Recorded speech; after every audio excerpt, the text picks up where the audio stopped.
So who is he? He's Jones Beach.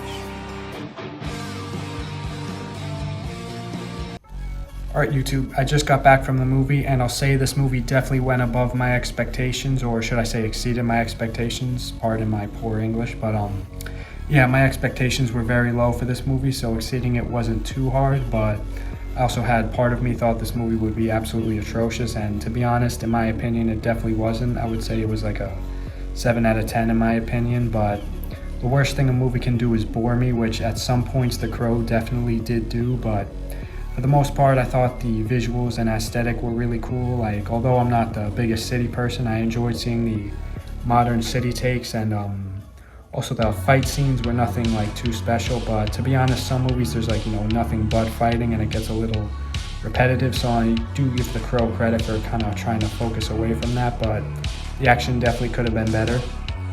And quick shout out to Husky for making these amazing songs that you're hearing in this video right now. So thumbs up for you.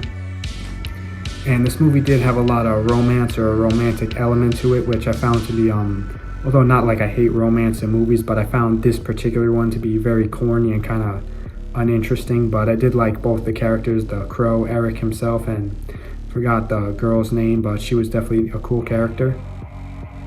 And like I mentioned in the start of this video and my other video about movies I'm looking forward to, there were sort of hearing similarities between The Crow 2024 and Jared Leto's Joker. And like I said, I kind of like the idea of Jared Leto's Joker with all the cool tattoos, but the execution was very poor. But I definitely liked Eric the Crow a lot more than Jared Leto's Joker. Not that that really says anything, but even outside of that, I found this movie to be pretty okay. So yeah, like I said, a solid 7 out of 10.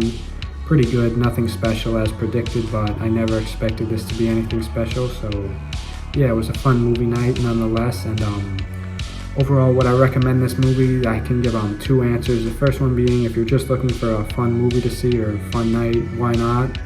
And the other thing being, if you're into big cinematic storytelling and really well-made movies, I would say probably wait for it to come out streaming, because it's not anything too special, not to beat that to death. But yeah, I like the movie, so yeah, I'll admit, it's not like entirely a guilty pleasure, because I did genuinely enjoy it for the most part, but I can definitely see why other people wouldn't like this movie, so that's all good with me. And I know, if anything, this movie makes me kind of appreciate a lot of comic book movies that were like absolutely outstanding, like, The Dark Knight trilogy. I'm blanking on other movies at the moment, but yeah, I've definitely heard that this movie was kind of dishonoring The Crow, which I can understand, or the original The Crow, I should say, which I can understand, although I have yet to see that movie, but I'm definitely going to check it out soon.